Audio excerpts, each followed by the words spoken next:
Bonjour, bonsoir, chères toutes, chers tous, heureux de vous retrouver dans cette nouvelle capsule.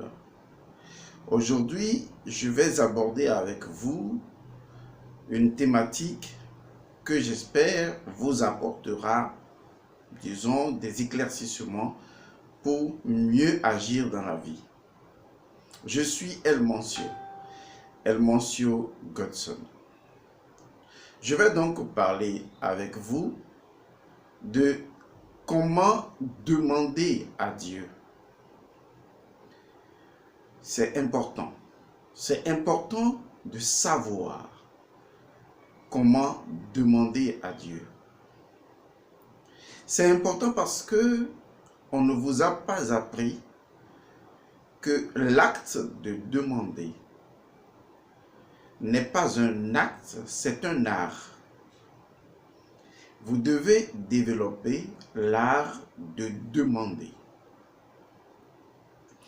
Si vous ne faites pas de la demande un art, vous ne comprendrez pas la parole de la Bible des chrétiens qui dit « Demandez et l'on vous donnera ».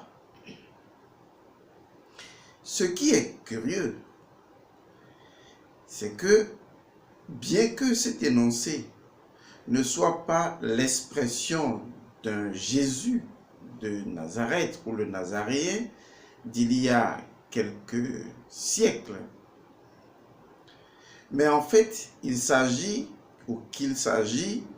d'un principe fonctionnel de la nature même de Dieu. Les gens ont quand même du mal non seulement à comprendre le mécanisme de fonctionnement de ce principe, mais ont également du mal à comprendre pourquoi, lorsqu'ils demandent à Dieu, il ne le leur donne pas. Du moins, c'est ce que leur esprit, leur mental, leurs émotions semblent leur faire croire. Et pourtant, la phrase est claire. C'est un principe universel.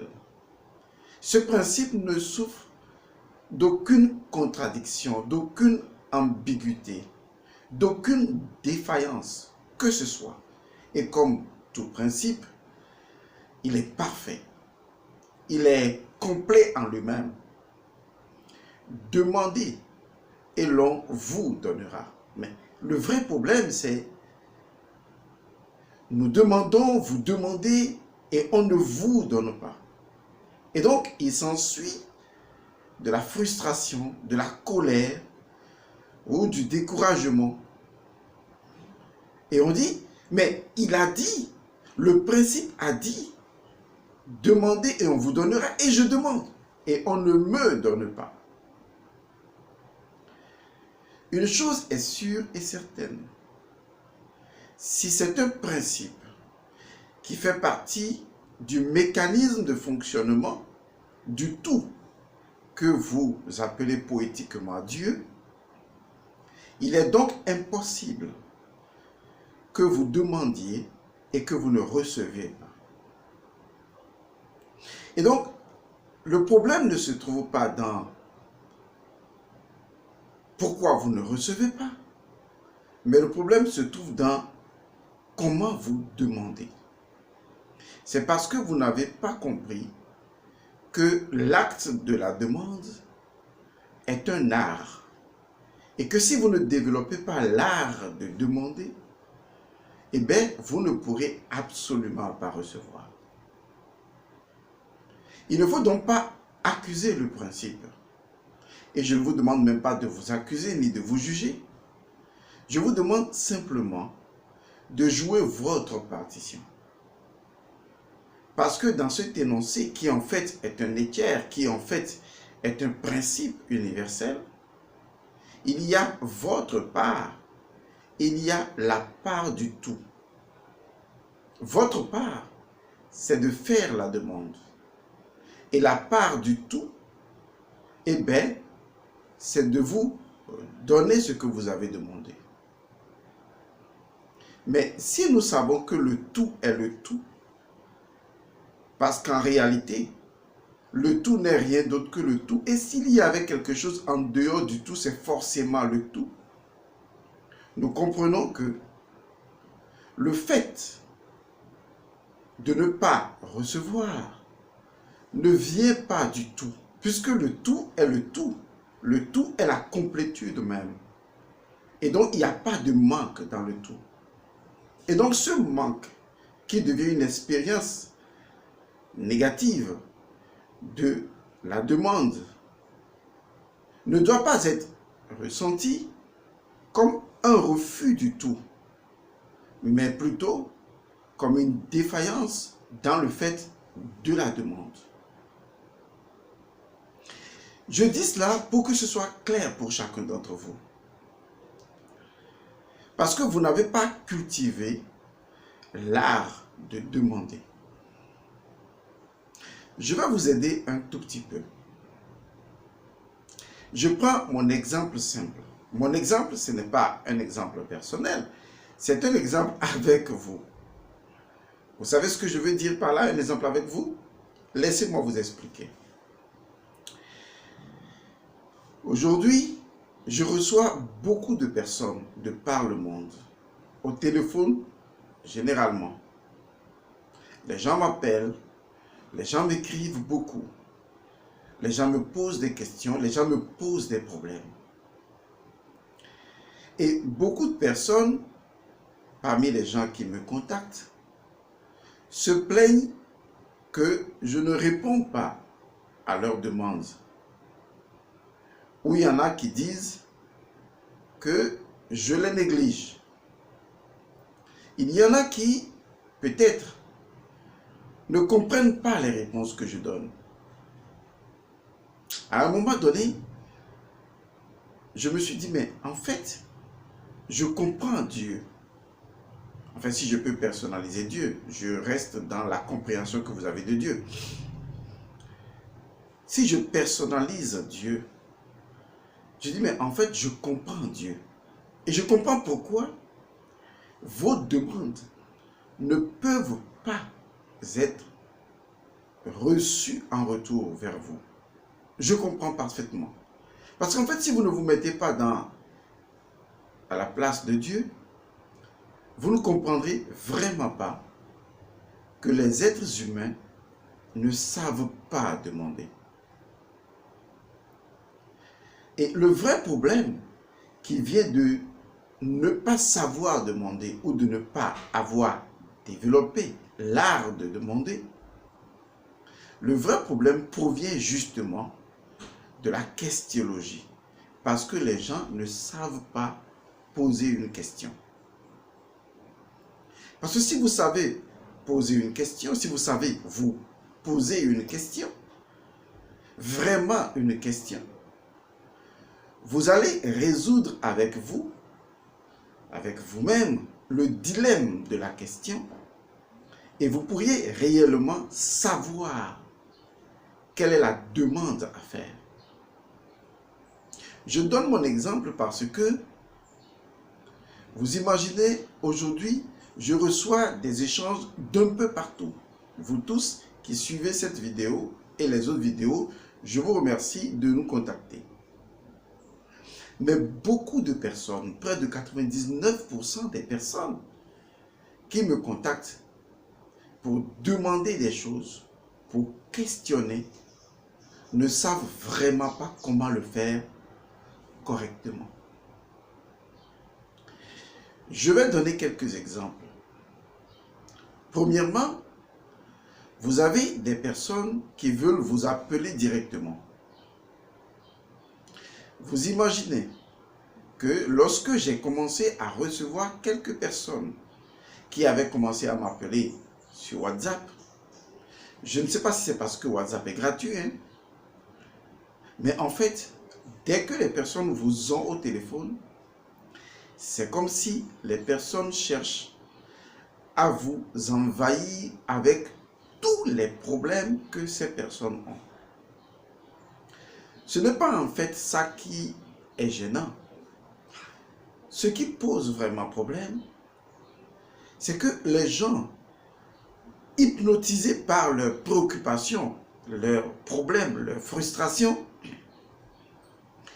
peuvent vous capturer et vous maintenir au téléphone sans même se rendre compte pendant 45 minutes, voire 1 heure de temps. J'ai toujours perçu cela comme un acte un peu égoïste. Excusez-moi d'être franc. Parce que lorsque je dois recevoir une seule personne au téléphone pour 45 minutes et que je dois recevoir une autre personne et encore une autre personne, mettez-vous vous-même à ma place. Vous n'y arriverez pas. Et lorsque les gens vous ont au téléphone, en majorité, vous ne savez vraiment pas ce dont les gens ont réellement besoin. Ce que les gens veulent, ils ne sont pas clairs avec eux-mêmes. On a comme l'impression qu'ils ont juste envie de raconter leur histoire. Ils ont juste envie de se faire entendre. Ils ont juste envie de parler à l'instructeur pour que l'instructeur devine, pour que l'instructeur voit comment les aider. Ils ont juste envie de le faire comme ça. Et donc, ils parlent. Or, étant donné que j'ai reçu une éducation à l'africaine, je ne sais pas comment couper, interrompre quelqu'un qui s'exprime. Mais des fois, je fais des tentatives pour dire, bon, est-ce que vous pourriez aller à l'essentiel? Oh, mais là, c'est peine perdue. Parce que l'essentiel pour la personne ne signifie pas forcément l'essentiel que vous lui demandez. Et donc, quand la personne vous a au téléphone, la personne peut vous raconter toute son enfance, comment ça a été ici, comment ça a été là-bas, et comment tel parent est décédé, comment il est devenu cela, comment il est devenu ça. Et pour la personne, chaque élément que la personne évoque pour cette personne est importante. Et je n'en disconviens pas. C'est tout à fait normal parce que c'est ce qui vous affecte. Mais ce n'est pas forcément de tout ça dont vous avez besoin pour résoudre votre problème. Alors, quand j'avais commencé à faire cela et que j'ai constaté que beaucoup de gens, entre griffes, abusaient un peu parce que je trouvais ça un peu égoïste puisque on ne se demande pas. Et si on était des centaines de personnes à vouloir parler au même moment, ça veut dire que tous les jours, la personne ne fera plus rien. La personne sera juste là, comme un call center, à recevoir les appels, etc. Et je vous assure, aucune personne que je reçois au téléphone ne peut dire « j'ai payé Godson pour être écouté ». J'écoute les gens. Et vous imaginez le temps que ça peut prendre et comment cela peut fondamentalement empêcher de faire beaucoup d'autres choses. Et donc, j'ai eu une autre idée. Et l'autre idée, c'était de proposer aux personnes de faire des audios. Oh là, écoutez, c'est comme si j'ai déconné grave, quoi. Et quand vous demandez à quelqu'un de faire des audios, ou un audio, vous vous dites, ok, la personne saura faire un audio. Mais non, lorsque vous venez, vous retrouvez plusieurs audios. Vous avez par exemple un audio de 11 minutes, un audio de 3 minutes, un audio de 8 minutes, un audio de... J'ai même eu un audio de 20 minutes. Et je dis pas un seul, plusieurs audios, et donc à des temps de fréquences différentes. La question est, à quel moment je peux écouter le premier audio de 11 minutes, le deuxième de 3 minutes, le deuxième de 8 minutes, le troisième, et avoir, j'ai même eu 10 audios en même temps. Et ça, c'était peut-être une deuxième erreur, mais il fallait quand même aider les gens. Il fallait intervenir. Peut-être quelque part, c'est de ma faute. Parce qu'il fallait vous expliquer peut-être ce que je fais en ce moment, comment demander. Parce qu'en réalité, si vous devez rencontrer, c'est une image, bien sûr, le président de la République ou le président des États-Unis, et que vous devez lui dire le problème que vous avez. Pensez-vous que le président pourrait vous écouter pendant 1 heure de temps? Pendant 30 minutes? Vous devez juste simplement vous mettre dans la tête, quelle que soit la somme des préoccupations que j'ai, quelle que soit la somme des problèmes que j'ai, je dois pouvoir tenir l'ensemble de ces problèmes-là dans un temps de 3 minutes, 3 secondes. Aussi simplement que ça.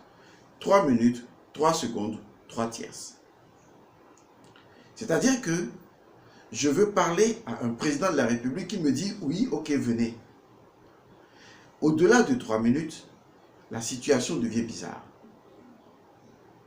Lorsque vous voulez parler à un instructeur spirituel, et je comprends pourquoi ceux qui sont des super gourous ne reçoivent pratiquement pas de téléphone ou n'ont même pas de téléphone, parce que cela vous pompe l'énergie, puisque les gens ne viennent qu'avec des situations d'extrême négativité. Je dis ce qui est, d'accord, pour que les choses se corrigent. Et les gens drainent votre énergie. C'est pas ça le problème parce que je sais me ressourcer à chaque instant. Mais c'est le temps. Parce que à peine vous avez fini, vous voyez que vous n'avez rien fait de la journée. Et donc, normalement, lorsque les gens interpellent ou veulent solliciter une question ou une aide, quelle que soit l'énormité du problème que vous avez, je vous en prie, faites un pré-travail à votre propre niveau. Posez-vous juste les bonnes questions. Et quand vous vous posez encore et encore et encore et encore les bonnes questions, c'est ça la questiologie, vous allez trouver la demande ou la question qui fera l'objet de la demande. Et en au plus 3 minutes, vous avez résumé votre besoin. L'autre sait en 3 minutes de quoi vous avez réellement besoin. Quelle que soit l'énormité de la situation dans laquelle vous êtes. Si vous ne pouvez pas réduire, c'est que vous ne vous comprenez pas vous-même. C'est parce que vous-même, vous n'avez pas fait un effort personnel pour synthétiser votre propre demande. Et c'est ce que vous faites avec Dieu. Parce que souvent, vous parlez à Dieu de tout et de rien. Et on ne sait vraiment pas, de façon pertinente, de quoi vous voulez réellement parler. Parce que vous n'avez pas fait un peu de maïeutique avec vous-même. Parce que vous vous êtes déjà dit, je n'ai pas la réponse, point final. Je n'ai pas un effort à faire avec moi-même. Les problèmes sont là, je les narre et Dieu s'en charge, il saura comment me répondre.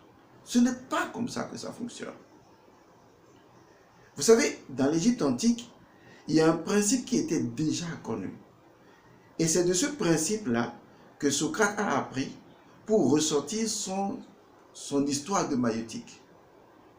Et ce principe est une fonction primordiale du Noun. Les Égyptiens savaient une chose très simple. Et je vais dire cette chose-là en posant la question. Suivez très bien la question. Qu'est-ce qui, en vous, pose la question? Ou je vais le dire autrement, qui pose la question? Quand vous avez un problème et vous posez une question, selon vous, qui pose la question ou qu'est-ce qui pose la question? Généralement, vous dites, c'est moi qui pose la question. Mais c'est là que vous avez tout faux. Parce que ce n'est pas vous qui posez la question. Une question ne peut pas venir de vous. Vous êtes le canal par lequel la question est posée. Mais ce n'est pas vous qui posez la question. Parce que la vérité, la voici. Toute question n'est posée que par sa propre réponse. C'est la réponse qui pose la question. C'est le principe fondamental de la maïeutique. C'est-à-dire que on pose des questions à l'individu pour lui permettre de ressortir la réponse qui est déjà ou la vérité qui sommeille en lui. Parce que la question, en réalité, que l'on pose provient de la réponse elle-même. C'est la réponse qui pose la question. On ne pose pas une question parce qu'on n'a pas la réponse. On pose la question parce que justement, on a la réponse et c'est la réponse qui pose la question. Ça vous paraît bizarre, ça vous paraît ambigu, mais rien d'autre en vous ne peut poser la question. Seule la réponse pose la question. C'est le principe fondamental de la gémellité universelle, où chaque chose est avec son contraire. Là où il y a une question, c'est que c'est la réponse qui a posé la question. Parce que la réponse pose la question. Pour que lorsque la question est bien réfléchie, on remonte à travers la question vers la source qui a posé la question, c'est-à-dire la réponse. Ce qui veut dire qu'en faisant l'exercice du questionnement par soi-même d'une situation et en se posant la question dans 1001 versions pour définir la vraie question, comme je vous l'ai dit, Einstein dit, s'il lui était donné 1 heure de temps pour résoudre un problème, il va prendre 55 minutes pour chercher quelle est la question à formuler. Et une fois la question trouvée, il ne lui restera que 5 minutes ou moins de 5 minutes pour résoudre le problème. Donc voilà une personne qui dit, lorsque j'ai une situation et que je dois résoudre cette situation en 1 heure, je vais prendre 55 minutes pour réfléchir à la question à poser. Et lorsque je trouve la question, eh bien, il ne me restera que moins de 5 minutes pour résoudre le problème. Et c'est absolument vrai. Parce que lorsque nous arrivons à détecter la vraie question, eh bien, la vraie question ne nous conduit irrémédiablement qu'à la réponse. Ou, je vais plutôt dire, à la solution. Et donc, si vous voulez parler avec l'instructeur spirituel, Elmancio Godson, imaginez tout simplement que vous devez d'abord vous poser à vous-même une kyrielle de questions et être sûr que vous savez réellement de quoi vous voulez parler et ce dont vous avez réellement besoin et vous assurer que cela tienne dans un intervalle de 3 minutes ou même moins de 3 minutes, ce serait extraordinaire. Et à partir de ce moment, l'instructeur peut répondre à votre demande de questions. Mais lorsque vous racontez toute votre vie et en fin de compte, l'instructeur vous fait encore un audio et vous dit vraiment quelle est réellement votre demande. Vous voyez, en fait, il y a un problème. Et donc, quand les gens écrivent des audios et vous avez plusieurs audios, vous avez de la peine même à lire les audios parce que vous vous dites, mais je vais finir un audio de 11 minutes, après il me faut passer à un autre audio de 3 minutes, après un autre audio de 5 minutes. C'est pas sûr ça. Il faut qu'à un moment donné, vous arriviez à vous dire, oui, j'ai un problème. Mais il faudrait que, si je veux faire une demande, je fasse la demande en posant la question qui permettra à l'instructeur de me répondre. Donc, je disais tantôt que vous avez le même problème avec Dieu. Et c'est pourquoi vous n'avez pas de réponse de Dieu. En fait, ce que vous devrez savoir, c'est que dans la nature du fonctionnement de Dieu, il est absolument impossible que Dieu ne réponde pas. Vous savez pourquoi? Parce que le principe de fonctionnement de la nature de Dieu fait de Dieu irrémédiablement, incontournablement, le donneur universel. Et par conséquent, il n'est même pas possible ni envisageable que Dieu lui-même se propose volontairement de ne pas donner. Ça n'existe pas. Il me semble que vous devez résoudre ce problème dans votre tête et surtout dans votre esprit. Il n'est pas possible que vous fassiez une demande à Dieu et qu'il ne réponde pas et qu'il ne vous donne pas. Ce n'est pas possible. Ça n'existe pas. C'est pourquoi vous n'avez même pas besoin de le supplier. C'est une aberration de supplier. Le principe du donneur universel, ça n'existe pas. Ce n'est pas nécessaire de pleurer pour ça. De la même façon que vous pouvez demander à un ami de vous donner quelque chose, c'est exactement ça. Vous demandez tout simplement à Dieu, sans aucun effort. Parce que plus vous faites cela avec effort, moins vous aurez de résultats.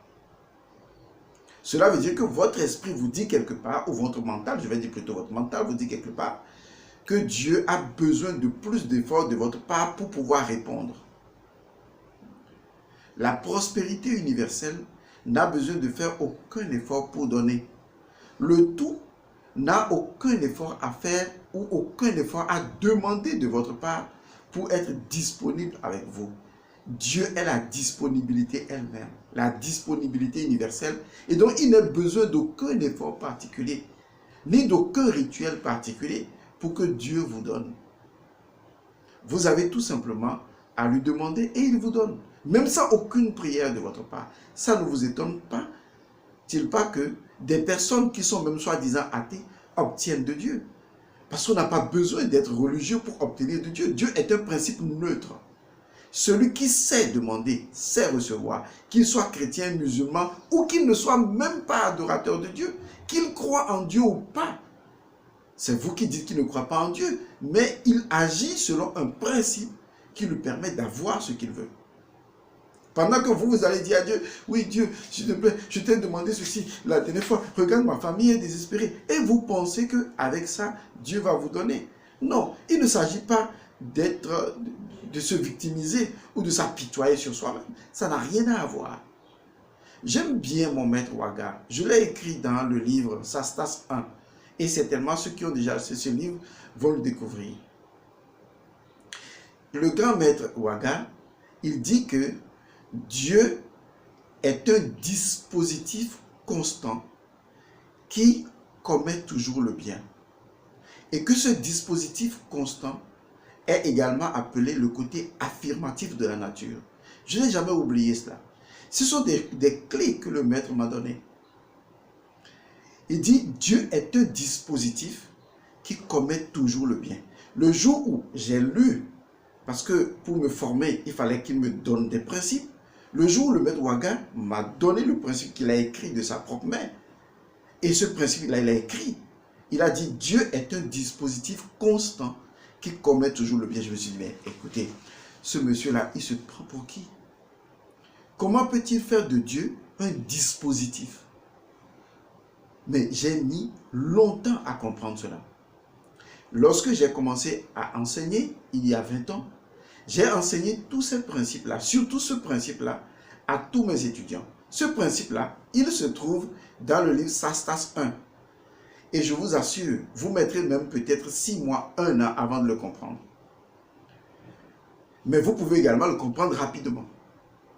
Parce que lorsque votre esprit, enfin votre mental a été altéré, a été conditionné pour faire de Dieu une personne barbue, un individu avec ses caprices, il vous sera difficile de reconcevoir que Dieu serait un dispositif. En fait, ce que vous devez comprendre, le mécanisme de Dieu n'est pas contradictoire à la volonté de Dieu. Parce que, en fait, Dieu est également un mécanisme. Un mécanisme, ça veut dire que vous y mettez et puis ça répond. Et le maître dit, Dieu est un dispositif constant. Et le jour où j'ai réalisé que Dieu était un dispositif, j'ai dit, mais en fait, c'est comme lorsque je sème la graine. Je sème la graine et la graine pousse. Et donc, la qualité de la graine, les conditions de la graine. Mais en fait, la graine ne peut que pousser. Ça veut dire que Dieu est vraiment un dispositif. Il est un dispositif constant. Et donc, l'impossibilité de Dieu de vous donner n'existe pas. Le refus de la part de Dieu de vous donner n'existe pas. La volonté de supposer de la part même de Dieu de se demander est-ce qu'il va vous donner ou pas n'existe pas. Parce que en lui, le passé, le présent et le futur sont résolus dans le moment présent. De telle sorte que il a déjà donné. Et qu'il n'a même plus besoin de lui dire de donner. Parce qu'il a déjà donné. Et vos karmas n'empêchent pas le don. Vos péchés n'empêchent pas le don. Parce que son don, le fait de donner, transcende toute conditionnalité et n'est soumis à aucune condition. Lorsqu'un criminel va semer dans la terre, eh bien, ça va pousser. Un saint homme peut semer, ça va pousser. La terre, elle est inconditionnelle. Elle répond. L'essentiel, c'est que la semence soit bonne. Elle va pousser.